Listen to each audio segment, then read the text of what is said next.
Hola, buenos días. ¿Cómo han estado? Bueno, me alegra. Hemos estado estudiando en este mes de noviembre acerca de la santidad de Dios.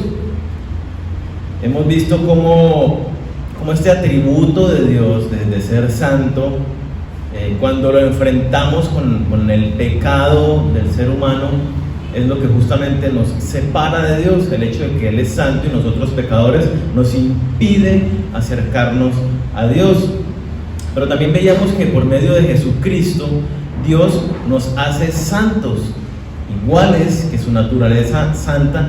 Él nos hace santos por medio de Jesucristo, siendo Él el que paga el precio de la condenación que nosotros tendríamos que haber pagado. Y estudiábamos también hace 15 días, si el mandato es ser santos porque yo soy santo, ¿cómo entonces podemos nosotros vivir una vida santa? Hace 15 días estudiábamos eso y el Señor en su palabra nos daba algunas pautas para que vivamos atentos y de esa manera mantengamos la santidad. Pero ¿qué pasa cuando nosotros, listo, ahora estamos en Cristo, Dios es santo, nos hace santos, estamos esforzándonos por vivir en santidad, pero ¿qué pasa cuando pecamos? Cuando caemos en pecado. ¿Sí? Es una pregunta importante, sobre todo teniendo en cuenta que la Biblia nos dice en Hebreos 12:14, dice: seguid la paz con todos y la santidad, sin la cual nadie verá al Señor. Necesitamos estar en santidad, necesitamos una vida en santidad. Bueno, yo quiero primero que veamos un pasaje que está en 1 Corintios 9, que es clave para entender esto de las consecuencias del pecado y cómo afecta nuestra santidad y bueno, todo lo demás. 1 Corintios 1:9 dice: fiel es Dios, por el cual fuisteis llamados a la comunión con su Hijo Jesucristo nuestro Señor. ¿A qué nos llama Dios? Nos llama a tener una comunión con Jesucristo. Nos dice: Dios es fiel, y en esa fidelidad Dios ha hecho todo lo que se requería para que nosotros pudiéramos acercarnos a Dios. En Jesucristo, a través de Jesucristo, Dios nos reconcilia consigo mismo para que podamos tener una relación con Él. Recordemos cuál fue el diseño original del hombre. Dice la palabra cuando leemos Génesis que Dios se paseaba por el huerto del Edén y tenía una comunión de tú a tú con el hombre. Pero cuando entró el pecado, esa comunión se rompió. Hubo un muro, un abismo que se puso entre Dios y los hombres. Y a partir de ese momento para los hombres fue imposible acercarse a Dios. No hay nada que el hombre pueda hacer para acercarse a Dios.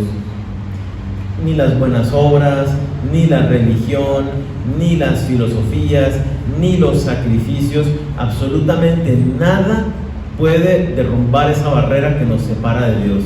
¿Por qué? Porque justamente Él es santo y nosotros pecadores. Mientras eso exista así, no hay nada que hacer. Y nosotros no podemos hacer nada por nuestros pecados, sino morir condenados. Eso es lo único que nos merecemos nosotros. Justamente Dios en su plan, a través de Jesucristo, pagó el precio para que volviéramos a estar de acuerdo a ese diseño original de Dios, en comunión con Él. ¿A qué nos llama Dios entonces? ¿Para qué muere Cristo en la cruz? ¿Para qué paga el precio por nuestros pecados? Es para que tengamos comunión con Él. No es para que vivamos una vida religiosa, es para reconciliarnos con Dios, tener esa comunión con Él. La vida del cristiano es en comunión con Él. Dice Juan 15: separados de mí, nada podéis hacer. La vida cristiana no es decir: yo ahora asisto a una iglesia y creo en Jesucristo. Eso y nada es lo mismo. Yo necesito haber rendido mi vida a Jesucristo como Señor y Salvador. ¿Esto qué implica? Que yo acepto el precio que Él pagó por mi vida. Yo reconozco que ahora yo ya no me pertenezco, que yo ahora soy de Él. Por eso cuando decimos mi Señor, estamos diciendo mi dueño, mi amo, mi rey. Y eso tiene que ir acompañado de nuestra conducta. Si simplemente fueron palabras, pues se las llevó el viento y no pasó nada. Nuestra vida genuina tiene que ser en una intimidad con Dios. Y eso es lo que Dios nos llama, a tener una comunión con Jesucristo. Si no estamos teniendo comunión con Dios, como entre comillas cristianos, entonces ¿qué estamos haciendo? Nada. La vida nuestra está en Cristo Jesús. Fuera de Cristo Jesús, nosotros estamos viviendo en el mundo, en la carne. Probablemente muchas personas que van a la iglesia y que dicen creer en Dios, ni siquiera han nacido de nuevo justamente por esto, porque su vida es simplemente algo intelectual, pero no vida de comunión con Jesucristo. Es una relación, no es religión. Entonces, bien es cierto que Cristo pagó el precio por nuestros pecados, y nos hizo santos, y nos hizo sus hijos, y nos dio su Espíritu Santo, ¿cierto? Tenemos la eternidad. Pero también es cierto que dice la palabra que necesitamos vivir en santidad. Lo hablábamos hace 15 días. Y la consecuencia entonces de que nosotros hoy en día pequemos, ¿cuál es? Que nuestra comunión con Dios se rompe. Ese es un aspecto muy delicado, porque muchas personas hoy en día creen equivocadamente que como Cristo ya pagó el precio por mis pecados, entonces si yo peco, pues no pasa nada. ¿Por qué? Porque Cristo ya pagó por mis pecados, Él ya me los perdonó. Si yo peco, no pasa nada, no hay consecuencias. Hay consecuencias, hay terribles consecuencias. Y aquí se pueden presentar dos casos respecto del pecado, ¿cierto? Ahora como cristianos, y digo cristianos entre comillas porque no sabemos si sí o no. Si una persona practica el pecado, dice la palabra, tanto en Juan como en Pedro, las cartas primera de Juan y Pedro, si algún hombre practica el pecado, esa persona no tiene a Cristo. No solo que no lo ame, que no lo tiene. La palabra es muy clara cuando dice no es hijo de Dios, sino que es hijo del diablo. El que practica el pecado es hijo del diablo, no ha nacido de nuevo.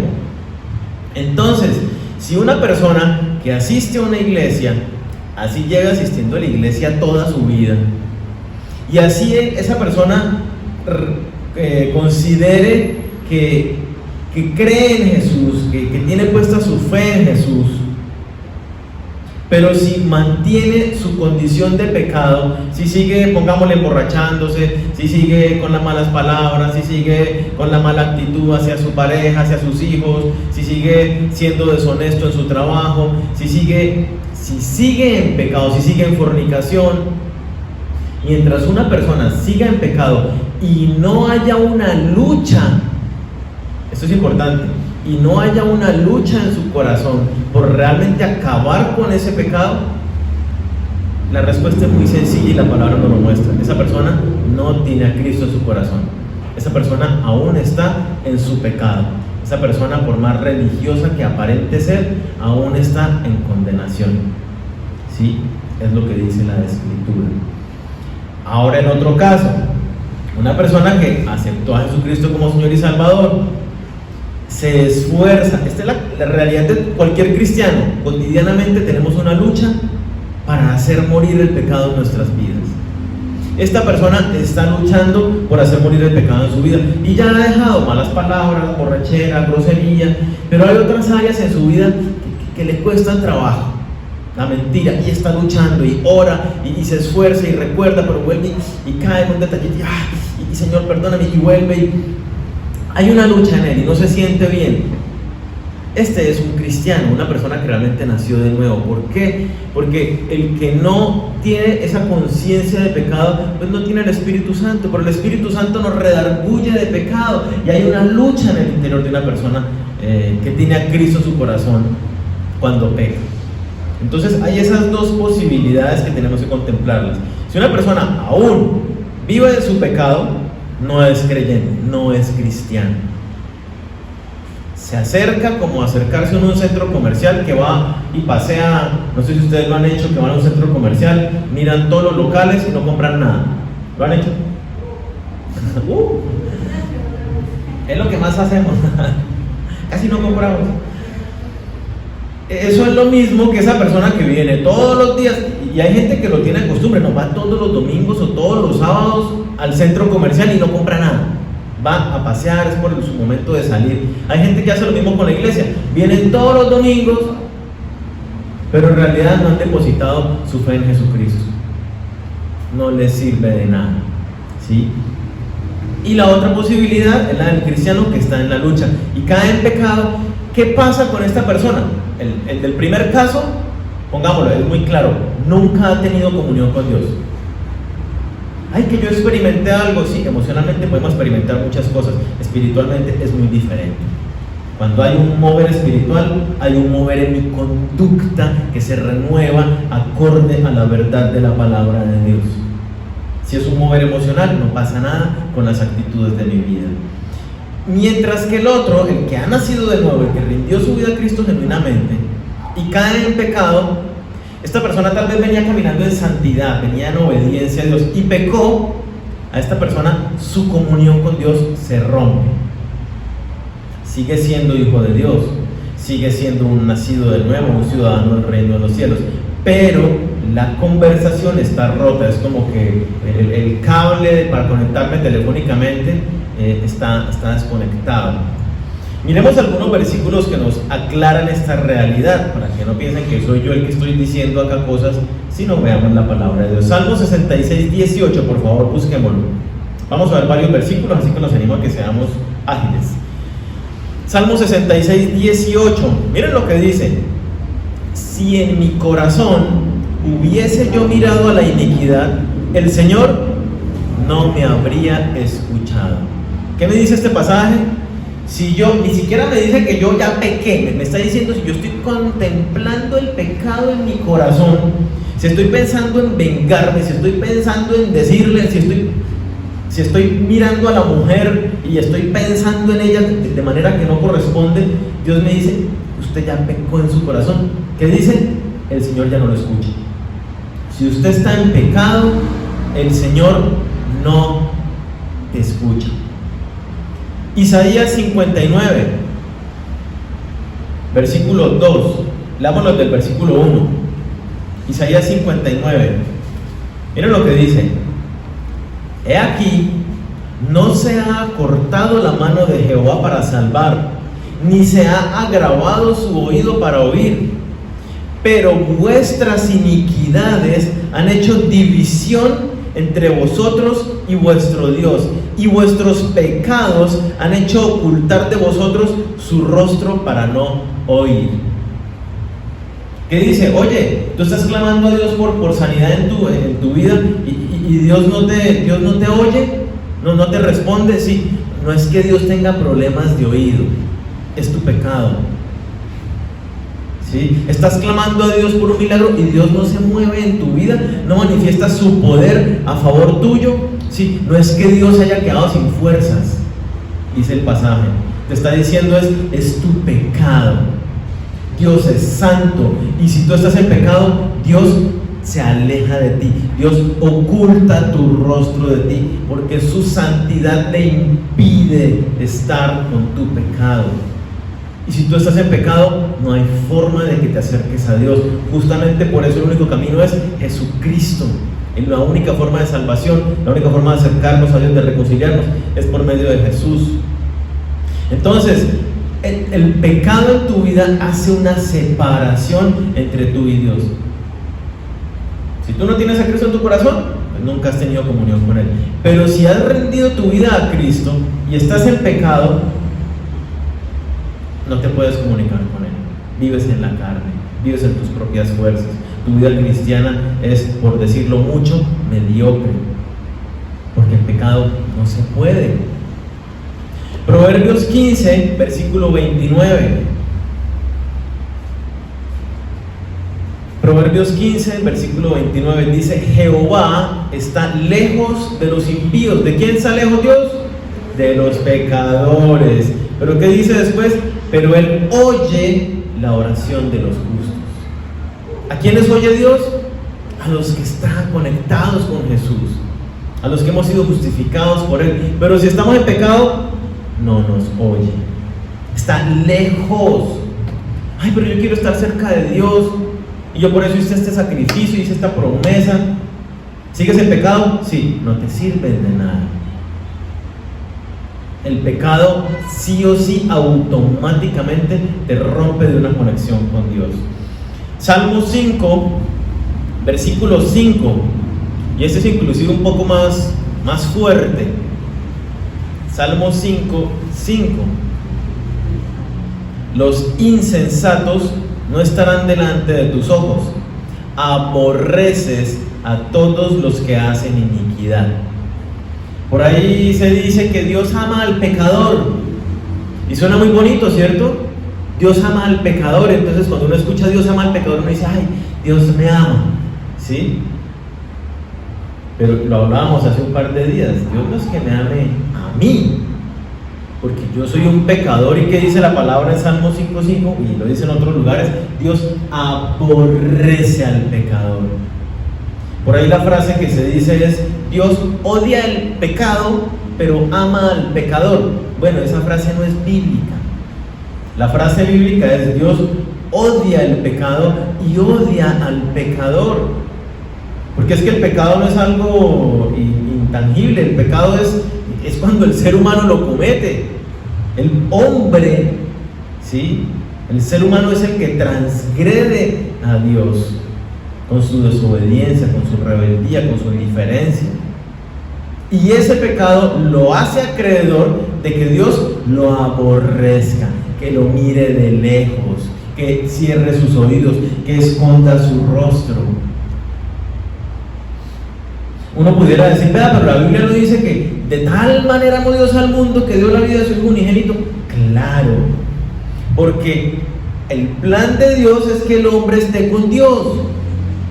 Pero como es pecador, aborrece al hombre, pero como quiere que esté con él, paga el precio que tiene que pagar el hombre en su propio Hijo. Jesucristo pagó el precio y somos amados en Jesús, por medio de Jesús. Y Dios muestra su amor para con nosotros en que siendo aún pecadores, Cristo murió por nosotros, Romanos 5:8. Pero nosotros necesitamos vivir en Jesús, para que Dios nos vea, cuando nos vea a nosotros, vea a Jesús, la pureza y perfección de Jesús. Pero si yo estoy en pecado, Dios me ve a mí. Juan, capítulo 9, versículo 31, para que no digan que, pero es que eso era en el Antiguo Testamento, mire que el Nuevo no dice nada al respecto. Juan, capítulo 9, versículo 31, dice, y sabemos que Dios no oye a los pecadores, pero si alguno es temeroso de Dios y hace su voluntad, la de Dios, ¿no? A ese oye. ¿A quiénes oye Dios? A los que son temerosos de Dios, que lo aman, que lo respetan, que han rendido su vida, los que lo obedecen, que tienen una comunión y viven en obediencia a Dios. A esos oye Dios. Pero el que está en pecado, ¿qué dice? Sabemos, sepámoslo hoy, iglesia, como está diciéndonos el Evangelio. Sabemos que Dios no oye a los pecadores. Entonces, si tú de alguna manera, en algún momento oras y sientes que tus oraciones no pasan del techo, que oras y sientes que no hay respuesta, que oras y piensas que estás hablando como con un ladrillo, es cierto. Y que tú dices, ve, Dios ya no me escucha, Dios se alejó de mí, es cierto, pero porque tú estás en pecado. Sin embargo, como al hijo pródigo, Dios está con los brazos abiertos, diciéndote, arrepiéntete de tu pecado y vuelve a mí, hijo, para que nosotros nos arrepintamos de nuestros pecados y vengamos al Señor. Pero si no volvemos a Dios, sino que nos insistimos en seguir pecando, pues apague y vámonos. No vas a recibir la bendición de Dios, la comunión de Dios no la puedes tener. ¿Cuál es el privilegio, el tesoro más preciado que tenemos los cristianos? La comunión con Dios. ¿Quién puede tener comunión con Dios? Para el hombre es imposible, pero por medio de Jesucristo tenemos el Espíritu Santo que nos permite tener una comunión directa con el Creador del universo, una relación de tú a tú como con cualquiera de nosotros. Y si nosotros descuidamos esa relación de intimidad, esa comunión, ¿qué nos queda?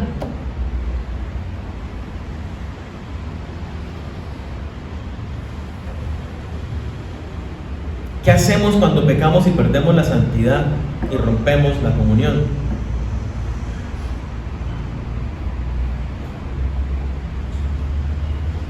Si tu condición es la que hablábamos ahora hace un momento, ¿cierto? Que tú pecas y pecas y pecas y vives en pecado y practicas el pecado, así asistas a la iglesia y así tengas muchas creencias religiosas, si tú mantienes en pecado, la solución para tu separación de Dios es muy sencilla. Debes arrepentirte de tus pecados, aceptar a Jesucristo como tu Señor y Salvador, aceptando el precio que Él pagó por tu vida y reconocer que de allá en adelante ya no vives para ti, sino que vives para Él. Y para ello necesitas conocerlo, acercarte a Él, estudiar la Biblia y vivir en obediencia. Esa es la consecuencia de que tú rindas tu vida a Jesucristo. Ahí está la solución si tú no tienes comunión con Dios, si esa ha sido tu realidad, vives practicando el pecado, ¿cierto? Pero si tú verdaderamente eres hijo de Dios, naciste de nuevo, te has esforzado por vivir una vida en santidad y caes en pecado. No, llevo 40 años de vida cristiana y todavía sigo pecando, es nuestra realidad. Pero mientras tengamos esa lucha genuina en nuestro corazón por hacer morir ese pecado, tú eres ese nacido de nuevo. ¿Qué debes hacer entonces? ¿Cómo debes hacer? Porque como lo decíamos, cada vez que pecas, te separas de Dios. Y separados de mí, nada puedes hacer. Entonces vivimos unas vidas cristianas terribles. ¿Qué hacemos entonces para recuperar esa santidad y para vivir y mantener la santidad? La respuesta la encontramos en muchos pasajes. Voy a leer solamente dos. Primera carta de Juan, capítulo 1, versículo 9.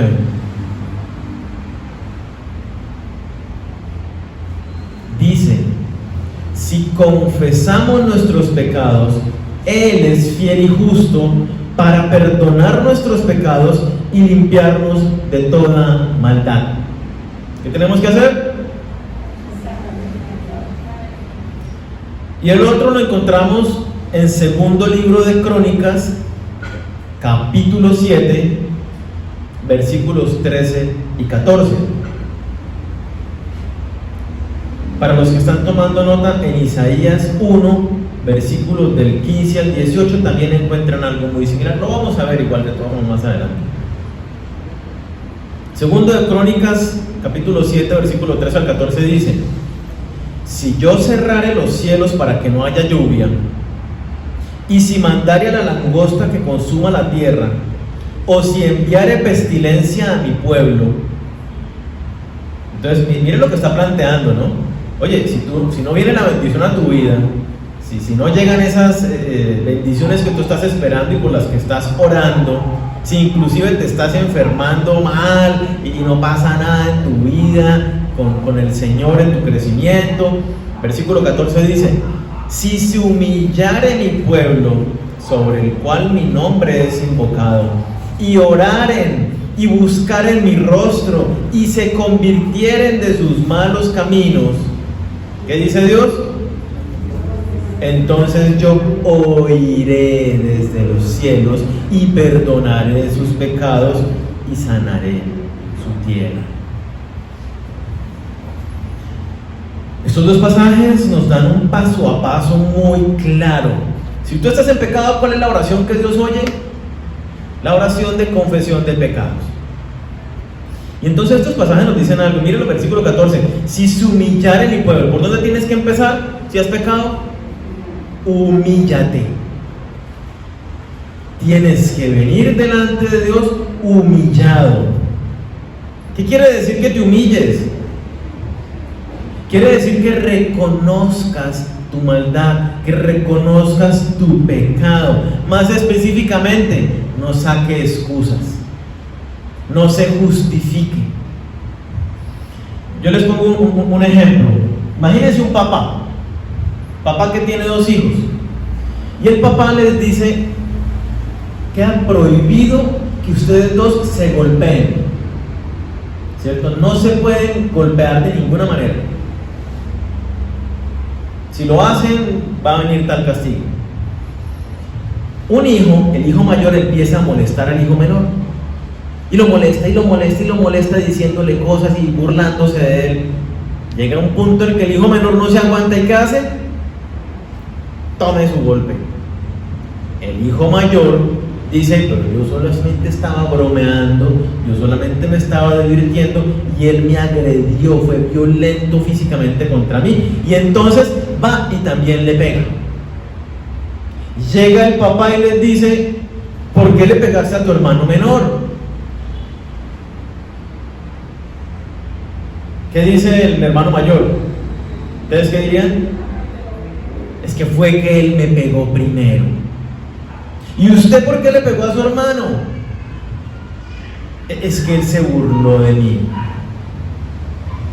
¿Quién de los 2 desobedeció al padre? Los 2. Pero los 2 están buscando justificar su falta, justificar su pecado delante de su papá, encontrando excusas. De acuerdo a su lógica, es que él me provocó, entonces yo tenía que pegarle. Para acercarnos delante de Dios, entonces, tenemos que venir con el corazón en la mano, sin excusas, sin justificaciones. Si fallamos, si pecamos, si desobedecimos a Dios, pues ahí no hay nada que responder de razones ni nada, sino sencillamente: Señor, fallé delante tuyo. Entonces acércate a Dios con el corazón en la mano y deja tu orgullo a un lado y simplemente reconoce delante de Dios. Y eso nos lleva al siguiente aspecto, y es ore. Dice ahí el pasaje de segundo de Crónicas: se humillará mi pueblo sobre el cual mi nombre es invocado, y oraren. ¿Sí? ¿Qué tenemos que hacer? Orar. Dios, ¿qué dice el pasaje? Dios está atento a la oración de arrepentimiento. ¿Sí? La palabra que se emplea allí del hebreo tiene la intención de orar, pero más como una súplica, es más un ruego mediando para que Dios perdone por los pecados. Entonces, si tú no te acercas a Dios con un corazón humilde a rogar por su perdón, pues sencillamente el orgullo, la dureza del corazón te van a consumir. Necesitas disponerte para acercarte a Dios, para hablar con Dios. Pero bueno, esta clase de oración, ¿no?, que estamos hablando, en la que nos humillamos, y viene aquí básicamente esta oración viene acompañada de estos pasos que son los que seguimos viendo. El tercer aspecto es: confiese sus pecados. Dice Isaías 1:18: venid luego, dice Jehová, y estemos a cuenta. Si vuestros pecados fueren como la grana, como la nieve serán emblanquecidos. Si fueren rojos como el carmesí, vendrán a ser como blanca lana. ¿Qué dice Dios? ¿Cuál es el llamado que nos hace? Dice: vengan y estemos a cuentas. ¿Qué es estar a cuentas? Cuando tú tienes una deuda y vienes y la pagas y saldas esa deuda. Entonces aquí, y lo que leíamos del pasaje de Primera de Juan, dice que si confesamos nuestros pecados, Dios es fiel y justo para perdonarnos. ¿Qué necesitamos hacer nosotros? Confesar los pecados. Y esto implica 2 cosas bien interesantes. Y una es que seamos específicos, ¿sí? Tú no vienes, cuando ofendes a tu pareja, no vienes y le dices: perdóneme si es que de alguna manera lo ofendí, la ofendí. No, o sea, uno le sale con esas a la pareja y, mejor dicho, se mete en un problema peor del que estaba. Uno debe reconocer específicamente cuál es la falla, cuál es el pecado que estoy cometiendo. Entonces venimos delante de Dios y le decimos: Señor, perdóname porque reaccioné con ira y le dije a mi esposa cosas que no tenía que decirle. Perdóname porque no la traté como tú me mandas, con amabilidad, con bondad, como vaso más frágil, dejando pasar la ofensa. ¿Sí? Tenemos que ser con Dios específicos. Señor, perdóname porque tuve una mala mirada hacia una mujer que pasó.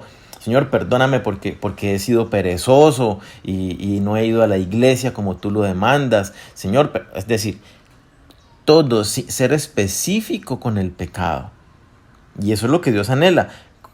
¿Qué es lo que necesitamos nosotros al confesar pecados, al ponernos a cuentas? Le estoy diciendo a Dios, Señor, entendí, reconocí, entiendo de qué manera es que te estoy fallando a ti.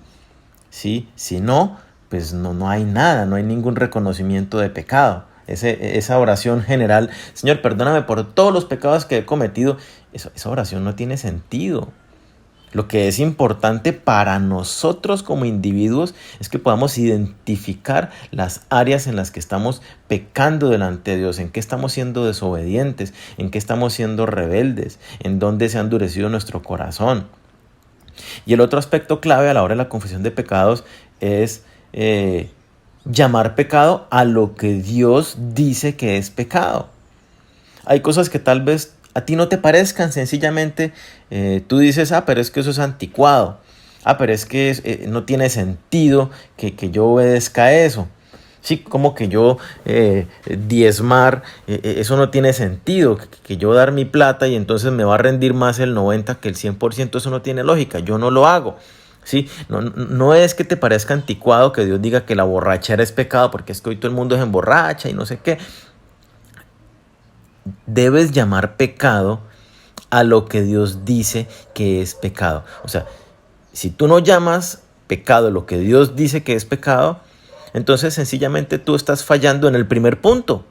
Tú no estás viniendo con humildad, tú estás intentando justificarte. Entonces, si Dios dice algo y tú lo desobedeces, ahí estás pecando. Aunque a ti no te parezca, aunque no entre en tu lógica y en tu razón, aunque te parezca que no tenga nada de malo, aunque te parezca que es mejor hacerlo a la manera que tú lo estás haciendo, si estás en desobediencia, si estás yendo en contravía, si estás ignorando lo que Dios ha establecido, entonces estás en pecado. Y ese aspecto es absolutamente indispensable. Si no confiesas tus pecados, pues sencillamente vives en ellos. ¿Sí? Vives lejos de Dios. El cuarto aspecto, arrepiéntase. El arrepentimiento tiene que ir de la mano, ¿sí? de la confesión de pecados. De lo contrario, la confesión de pecados es vacía. Recordemos que el arrepentimiento implica un dolerse por la conducta que ofende a Dios. Es decir, hay un realmente me siento mal porque le fallé al Señor. Pero ese dolerse no se queda simplemente en un dolor ahí, solamente porque serían como lágrimas de cocodrilo que decimos. Ese dolerse tiene que llevarnos a un cambio de actitud frente a esa falta que hemos cometido contra Dios. Si tú te confiesas, pero sigues igual, entonces tu confesión de pecados fue nula, no sirve para nada, no hiciste nada, sigues en tu pecado. El arrepentimiento justamente lo que implica la traducción de esa palabra es un cambio de actitud, cambio de mente. Si tú te estás arrepintiendo por haber dicho grosería, por ejemplo, entonces tú de aquí en adelante ya no dices más groserías porque hay un cambio en tu conducta, en tu manera de pensar y de reaccionar. Te alineas ahora con lo que Dios dice. Señor, me arrepiento porque no he estado yendo a la iglesia. Entonces a partir de ahora empiezas a ir. ¿Sí? Es un cambio de actitud. Si no, no tiene sentido. El quinto aspecto que dice ahí el pasaje de Crónicas, ¿cierto? Dice, si humillaren mi pueblo sobre el cual mi nombre es invocado, y oraren y buscaren mi rostro. Quinto punto, busque el rostro de Dios.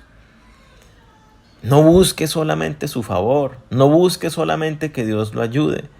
Hay mucha gente que viene a Dios para que Dios le consiga un trabajo, o para que Dios lo sane de alguna dolencia, o tal vez porque tiene algún problema de la pareja, o porque quiere emprender un viaje y quiere que Dios lo bendiga, o algún proyecto, alguna empresa, qué sé yo.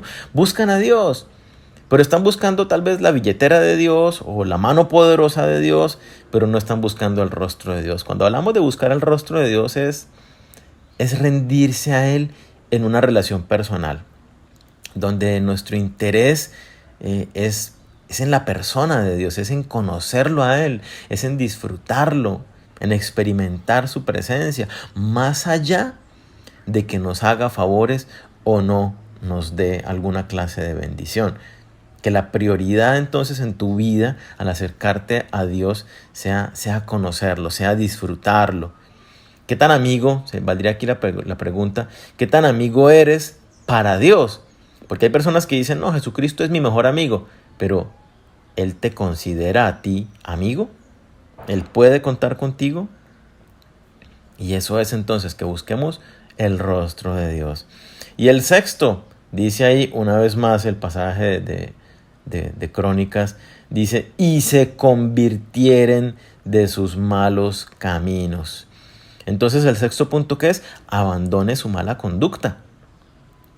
Isaías capítulo 1 versículo 15 al 17, ahí la primera parte dice, cuando extendáis vuestras manos, yo esconderé de vosotros mis ojos. Asimismo, cuando multipliquéis la oración, yo no oiré. Mire qué tenaz lo que está diciendo. Llenas están de sangre vuestras manos. ¿Qué pide el Señor? Versículo 16. Lavaos y limpiaos. Quitad la iniquidad de vuestras obras de delante de mis ojos. Póngale cuidado. Dejad de hacer lo malo. Aprended a hacer el bien. ¿Qué tenemos que hacer? ¿Qué nos manda Dios? Cambie su conducta. Deje de hacer lo malo. Deje de desobedecer. Aprenda a hacer el bien, quite la iniquidad. ¿Qué le dijo Jesucristo a la mujer que trajeron, que fue encontrada en el pleno acto de fornicación, de adulterio, y la capturaron en ese momento y se la llevaron a Jesús y le dicen, conforme a la ley, tenemos que apedrearla? Bueno, Jesús les dice, el que esté libre de pecado que tire la primera piedra. Ninguno la tira y todos se van. Y Jesucristo le dice a ella, ¿qué pasó con ellos? No, se fueron. Entonces él le dice, listo, yo tampoco te condeno. La está perdonando, ¿cierto? Pero le dice, vete y no peques más.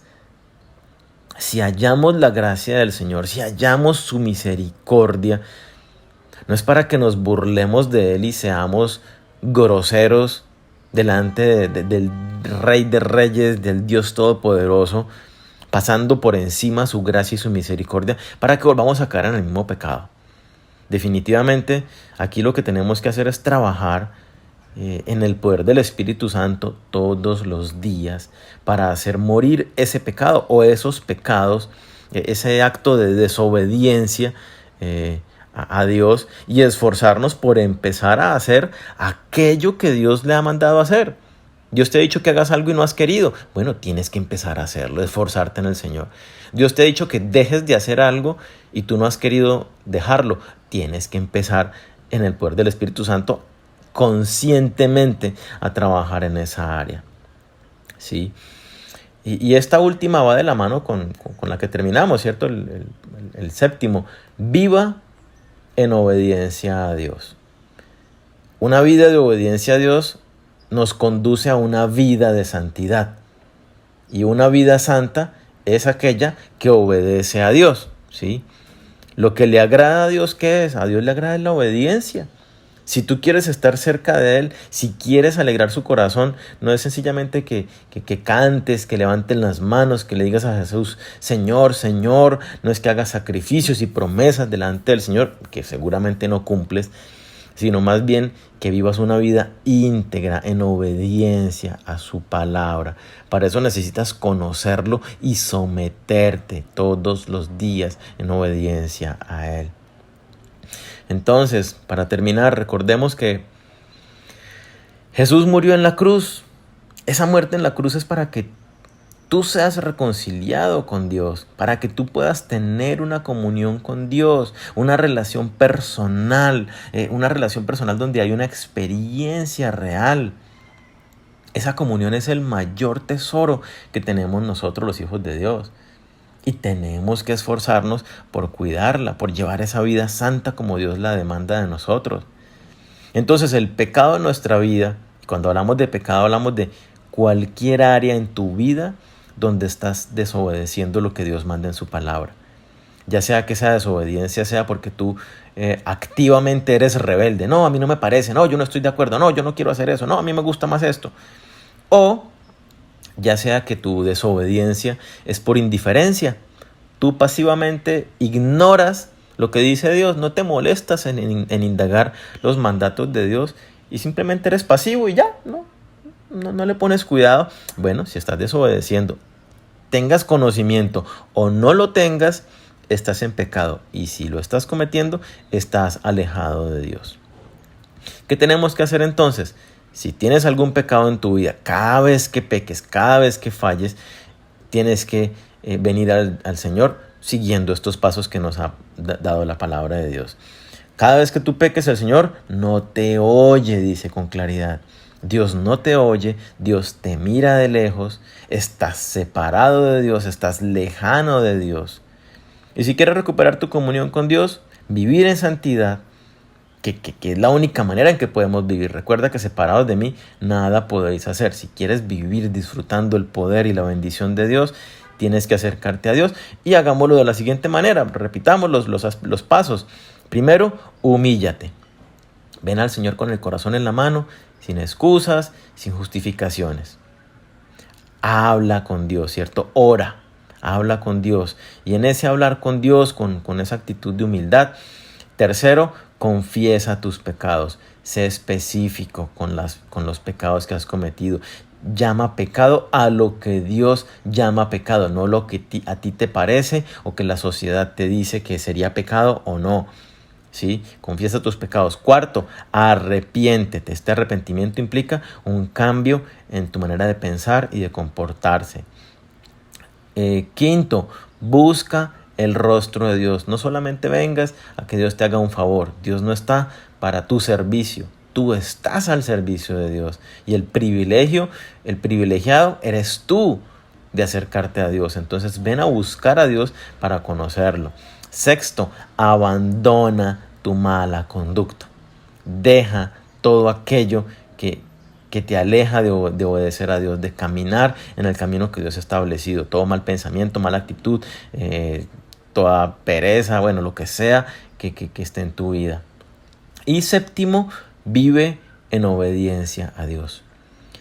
La única manera en que sabemos que somos hijos de Dios, bueno, es clave que va de la mano con el Espíritu Santo, es que tú vivas en obediencia.